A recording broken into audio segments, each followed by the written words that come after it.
So thanks so much for doing this session today, Tazmin. I'm looking forward to, I know it's slightly different topics what we usually do. It's usually about content, but I think this is really important to learn how to manage our well-being, particularly over the festive period, like you said. So an introduction to Tazmin, for anyone who's not familiar with her, she's a life coach, personal coach, used to be in the world of SEO, so is familiar with the stresses of marketers, and she's been transitioning to being a coach. She's going to share some of her tips with us today. So if you've got any questions as we go, just pop them into the chat, and during or after Tazmin's presentation, she'll answer those for you. So I will hand over to you, Tazmin. I'll turn off my video. So hi everyone, can you all hear me well? Yeah, sure. Great. Yeah, really excited to be here, really excited to be talking about the topic, because Christmas is exciting and it's fun, but it also comes with some stresses. So really looking forward to sharing some tips that hopefully will help you along the way. Any questions that you have, just put them into the chat. Some of this presentation is a little bit of reflective time. So if you have a paper, piece of paper and a pen alongside, don't worry about jotting everything down. The slides are available. I'll share a link at the end, or Christine, if you could also circulate the link at the end, where I can then send you the slides. And also don't worry if you don't get all of the reflections that you want to get done in this session. There'll be time, for you to do that later on. But I just want to get to the end so you can get the gist of everything. Does that sound good?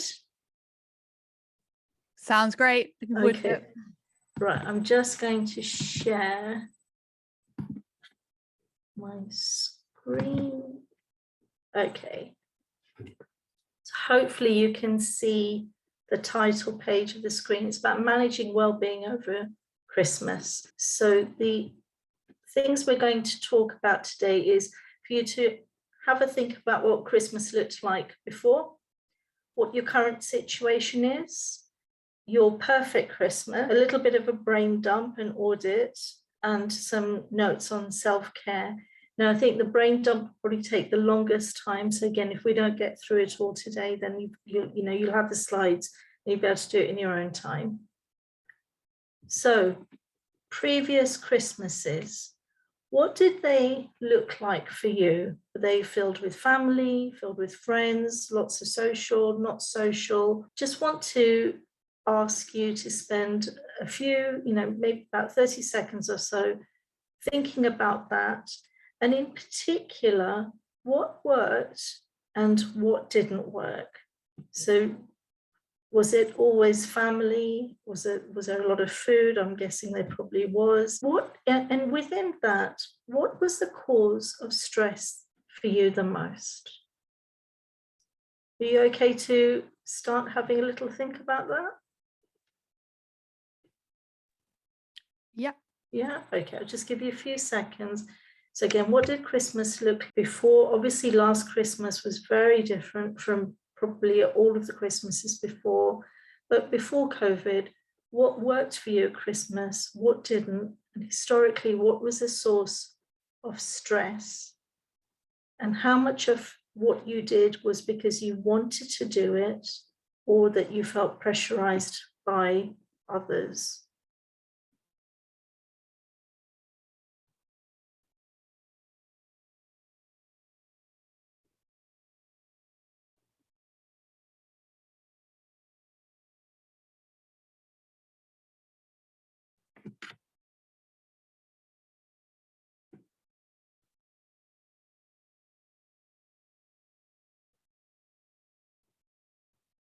Have you had some time to think?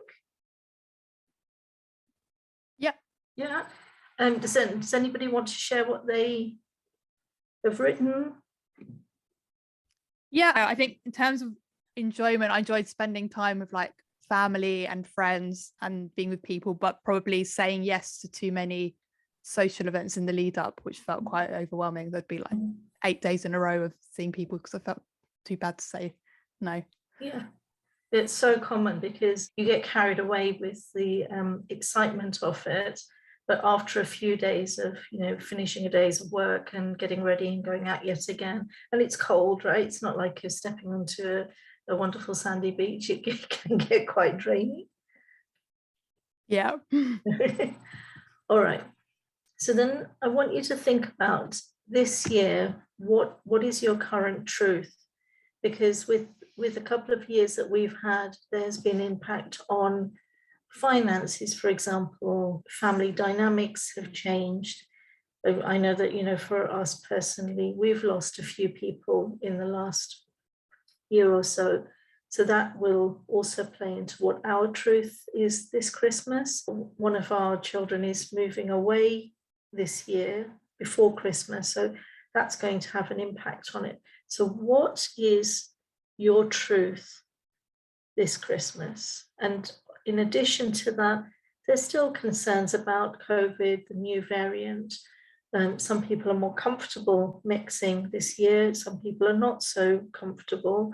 And some people feel the pressure to socialize even more because we didn't have it last year. So if you just jot down your ideas and thoughts on that.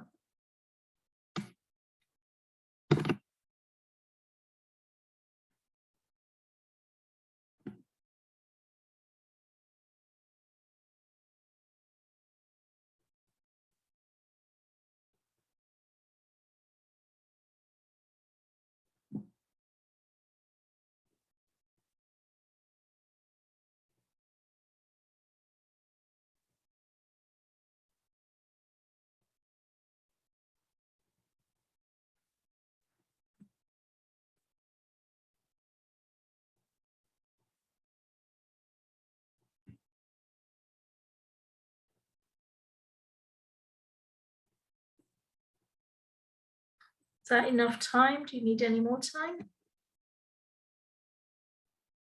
Yeah, I think that was enough time. Yeah, okay. All right. So your next question. So the 3 questions we're going to ask. What was your Christmas like before? What's your truth this Christmas? And this is a really fun question. What's your perfect Christmas? If you could have anything in any combination, it doesn't matter how strange it sounds, what would you like to do this Christmas? And while you're answering it, try not to think of anything that you should do, you must do, but rather, give yourself permission to craft it the way you want to.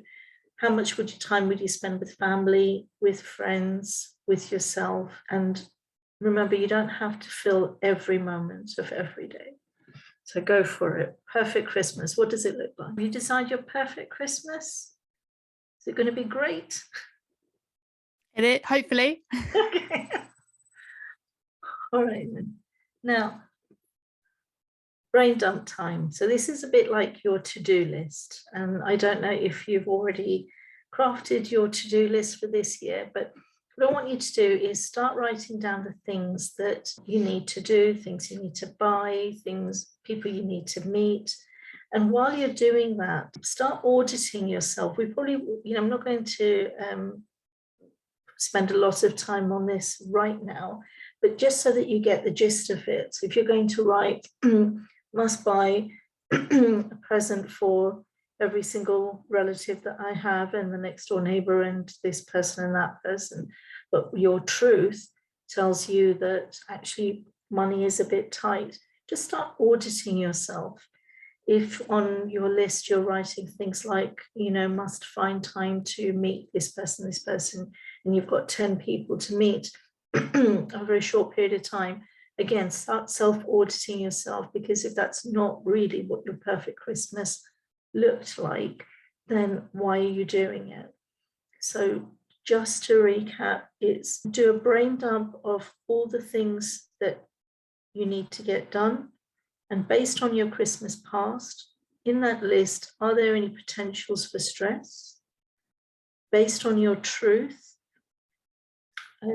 does that fit with your reality? And based on your best Christmas, does that again fit with your vision?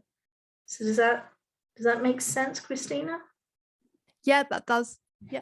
Yeah.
So I've just come off the PowerPoint for a moment just to get your thoughts and ideas on the exercises we've just gone through.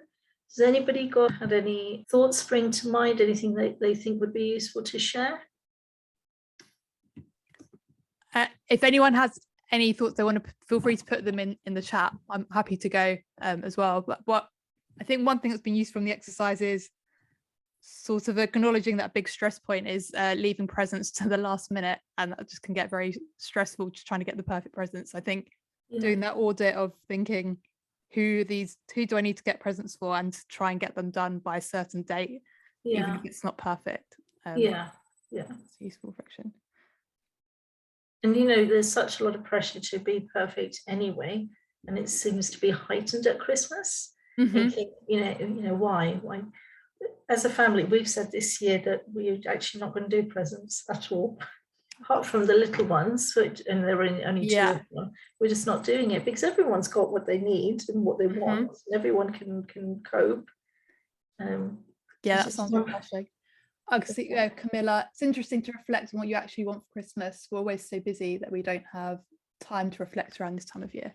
Yeah. So Camilla, what do you want for Christmas?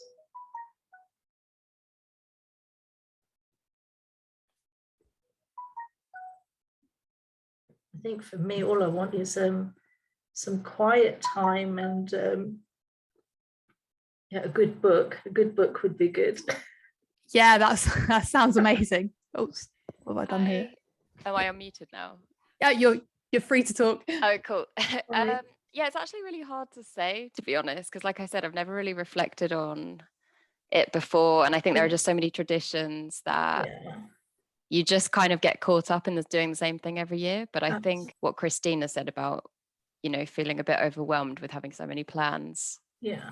It would be nice to, maybe have a bit more quiet time. Yeah. And that's perfectly okay. I think I sometimes wonder if we all actually want a bit of quiet time, but we all feel that we should be cramming in to every moment, and if we just all gave each other a break. One of my favorite Christmases is where it was just my son and myself, and we spent most of the time reading and just going for long walks, and it was brilliant. That's so nice. It was so brilliant. We cooked heaps on one day and then just ate leftovers for another 2 or 3. Oh, that's the dream. That sounds so lovely. It's just allowing yourself to think, okay, what would be lovely, and what would it take for me to get that? Really, is it so far away from probability that I can't get it? A lot of this is achievable if we just allow ourselves to make it achievable. So if you're ready, I just want to take you through what's known as a stress container. Now, who's familiar with that? Anybody? I've not come across it before. Okay. It's a really useful model, and it just helps you understand stress a little bit better. So I'm going to go back to the slides.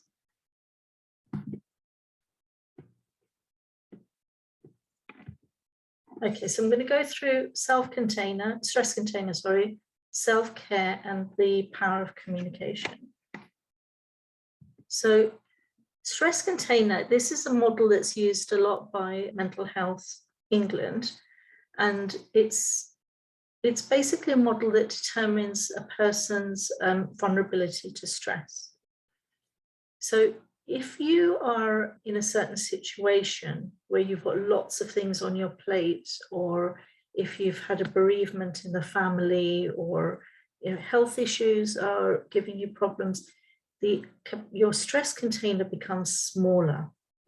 And when things like that are not in your life, life is hunky-dory, no financial pressures, no health issues, the stress container is larger. So your capacity to cope with stress is increased at times when everything is fine, and your capacity to deal with stress when things are not that fine is reduced. And what happens is that as we go through difficult situations, pressurized situations, our stress container fills. And at the point, if we don't do anything about it, at the point of it overflowing, that's when we could, lose our temper, we could snap, could go into meltdown, have panic attacks. There's all sorts of things that could happen at that point. Now, the stress container also at the bottom has what they refer to as like a tap.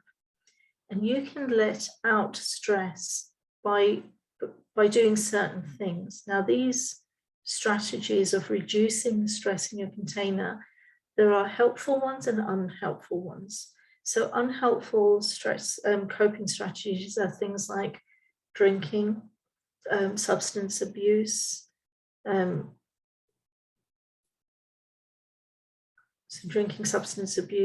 just generally blocking out things. And what happens is that then that stress, that tap gets plugged, and it's not possible to drain all that stress out. However, there are helpful strategies as well. So things like exercise, things like communication, things like creativity. There are ways that you can naturally reduce that stress so that you're not in a position where it's going to overflow. Now, some things that are useful for some people won't be so useful for other people. So one example I can think of is some people, when they are mixing with lots of friends and family, will find that de-stressing, and therefore the stress in their container flows out. Another person in that same situation will find that as stressful. So not only will that container not reduce in stress, but in fact you'll be putting more. Does that make sense? Yeah, that's a really nice analogy. That's really clear. And I think recognizing what size your container is at any point in time is really important, and recognizing that, so for example, if you're under the weather, knowing that actually your capacity has reduced, and just recognizing that is helpful to be able to manage the situation. Because sometimes we'll say, oh, I don't know why I'm getting so stressed. Usually I can cope with things like this. But it's really important to understand that that container varies in size depending on the situation that you're in. And another thing that is helpful is to have this well-being checkup, and you could do it weekly, maybe over Christmas you need to do it a bit more frequently, but it's asking yourself, how am I feeling? Am I looking after myself? Thoughts can be so stressful. It's one of the things that influences our mood all the time. So checking out, what's that internal chatter doing to me? And what's the capacity of my container today? Am I using good coping mechanisms, or am I actually, going for the bottle? And at Christmas, that could be a real problem. How much work am I doing? Am I feeling like, am I being asked to work too much? Am I allowing myself to say no to certain situations? So that's another really good thing to do over Christmas as well. Is that something that you think would be useful for you all during the holiday period? Yeah, I think definitely being more comfortable with saying no would be very helpful, and not feeling guilty about that. So self-care ideas, who wants to share their current self-care ideas or things that would be good for the Christmas period? One, like minimizing social media time. Oh, brilliant. Really good one. It sucks you in. It really sucks you in. And you think it's going to be a bit of fun, but sometimes it gets a bit draining. Yeah, and it's very easy just to compare to other people. Yeah. And you think you're just going to go on for 5 minutes and then like an hour is gone. I know, it's now, you're never going to get back. It's awful. So things like moving, any type of movement is really good for you. Even 10 minutes will get the endorphins pumping. So whether it's dancing, I've started doing like Bollywood dance routines on YouTube. Oh, amazing. It's so much fun because I can't dance, but while I'm doing that, I think, okay, I'm doing a little bit of dancing and nobody's watching. So that I'm finding that is really good for A, the exercise, and B, it just lifts my mood. Walking, we are fortunate to live near a beautiful lake, so I go for a walk. And you know what, even if you're not going to go for a walk, just get outside, step into the garden if you're lucky enough to have one. Because nature, if you take the time to notice different colors, different smells, different sounds, I think sometimes when we go out, we tend to ignore that. But use as many senses as possible while you're outside because it's really calming.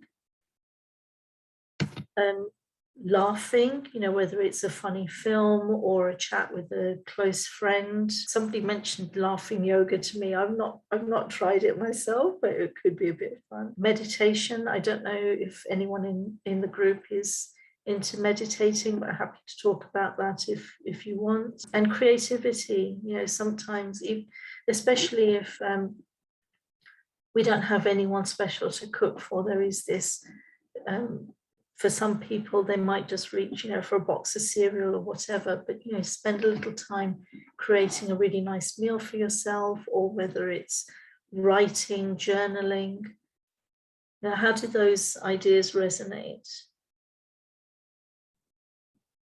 Yeah, some really lovely ideas, especially walking in nature and really being in tune with your senses. Yeah.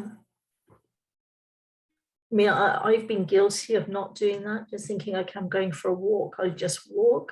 But this idea, somebody gave me this idea a few weeks ago, and then when, just as the leaves were turning, and I'm so glad they gave me that idea because it was so beautiful. Oh, I can't remember where I read that there's technique of doing like 5 things you can see, 4 things you can hear, 3 things you can feel. And that's always, I quite like doing that when walking. That's a really good idea. I haven't done it while I'm walking. I think I'm going to try that next time I go out. I've done it in the house if I've been feeling a bit panicky, but I've not tried that while I've gone out for a walk. Thank you. So the last thing I wanted to talk about is, communication, what the other people and yourself, reminding yourself that you can't control everything. At Christmas, with the best will in the world, we sometimes try and control and plan and everything, and then it doesn't quite go the way we want to. But just let go of that, control what you can and leave it. Another way to communicate to yourself is, don't be a martyr. You don't have to do it all yourself. In fact, you don't even have to do it all. So don't flog yourself. Be flexible. Sometimes it's just not going to go your way, and that's okay.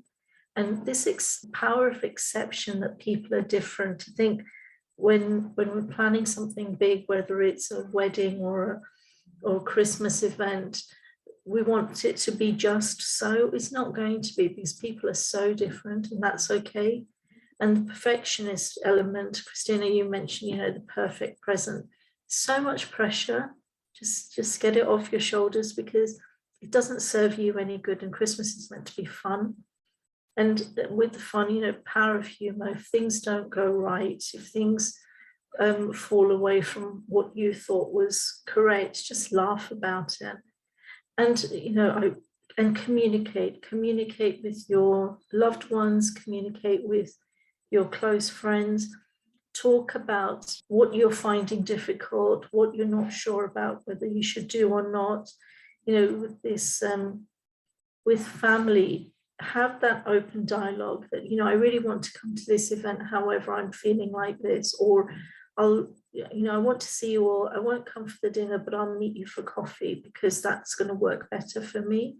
Because I think the more we talk about it with each other and that dialogue becomes freer, then the closer we're going to get to a place where we're living our truth. Does that make sense? Yeah, these are all very reassuring statements. So I think that has Yeah, that's what, and definitely have a wonderful Christmas. However you choose to spend it, have a great Christmas. I'm going to stop the sharing now. Happy to answer questions or listen to your thoughts on it all. Yeah, thank you so much, Tazmin. That was a really lovely talk. Excellent. Yeah. I hope it's been helpful. Yeah, no, it definitely has. Are there any other resources that you'd recommend to learn more about this stuff, like whether that's books or podcasts or anything else? So with this one, I can do is I can gather a few for you and send them over. Yeah, if you have any. I found meditation to be the most calming thing. And I think I've let go of this pressure of that meditation has to be perfect. I've got to be imagining myself on a desert island and nothing's going to get in my way, and all my thoughts are calm. Rather than that, I've now, as long as I do it, I call it I'm practicing meditation. So that immediately takes the pressure off. And then, sorry, I was just going to ask on the meditation, are you using an app for that, or how are you meditating? So I ask myself each day, what do I need now? Do I need to ground myself? And I will then just close my eyes and I will remind myself of who I am. It's like a recharge thing. And I will use affirmations like, I'm a calm person. I'm a soul on a journey, because I'm quite spiritual. Sometimes I just need to rest my mind. I don't even want to listen to myself. And my favorite holiday has been in a place called Ajman, and they had this beautiful beach and these 4-poster bed type things on the beach. And I remember enjoying lying on them so much. So I'll go back to that place and I will just imagine the breeze on my skin and the sound of the waves. And that just calms me down. Sometimes I'll go in the garden and I will just listen, because we live quite near a lake, so there are lots of birds here. So I'll go in the garden. We've got a little room in the garden, so I'll keep the door open again, close my eyes, and I'll just listen. But I'm not tending to use any apps. It's just figuring out. I'll use visualization a lot in my meditation, because I'm trying to be a certain person. So I will think, we've all got this person inside us that we're not quite matching up with yet. So I will remind myself of, what does that person look like? What does she want from life? What does she want to be doing? What does she want to be feeling? What does she want to be? And I will go through a process of building up this image of this person. I don't know if you ever remembered those dolls where you started off with a blank doll and then you dressed her in a certain way. So I built that image up in my head. So these aren't ideas that I've just plucked out of nowhere. There've been certain talks that I've listened to. I think Jay Shetty, he does the 30-minute of breathing, and then he does some visualizations and he does some affirmations. So I've just taken bits from people and I'm just figuring out what works for me. But I think the important thing is, it's a bit like your phone. You will charge your phone every day, because if you don't, it's not going to work for you. It's not going to serve you. So if we're going to allow our phone an hour of charging or whatever it is, what about ourselves? Yeah. That's a nice, like, you're doing different meditations just depending on what you need, but it's more important that you're just keeping it up every day versus doing the perfect one. That's nice. So happy to pull together some resources, but to be honest, there hasn't been one book that I've read, or it's just snippets of things from different places that I've just joined up. And if I will send over the slides to everyone, but where can people find you to find out more about the coaching that you do? So I've got a website, Tazmin Suleman. If I just put it on here. Yeah, if you pop that in the chat, and I'll share it afterwards as well.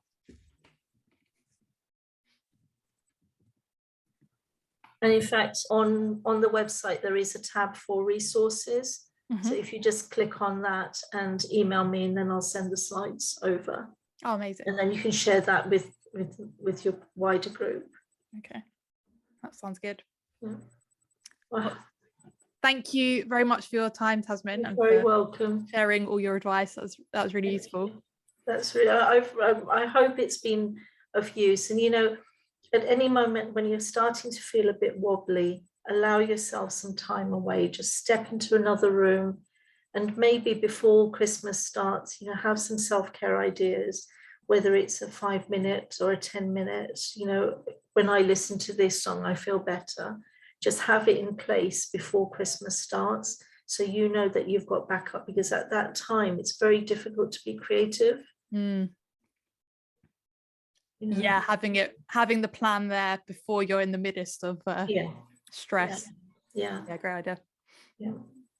Okay, great. Thank you very much. Thank you so much, and enjoy the rest of your afternoon. Thank you. Take care. Bye. Bye.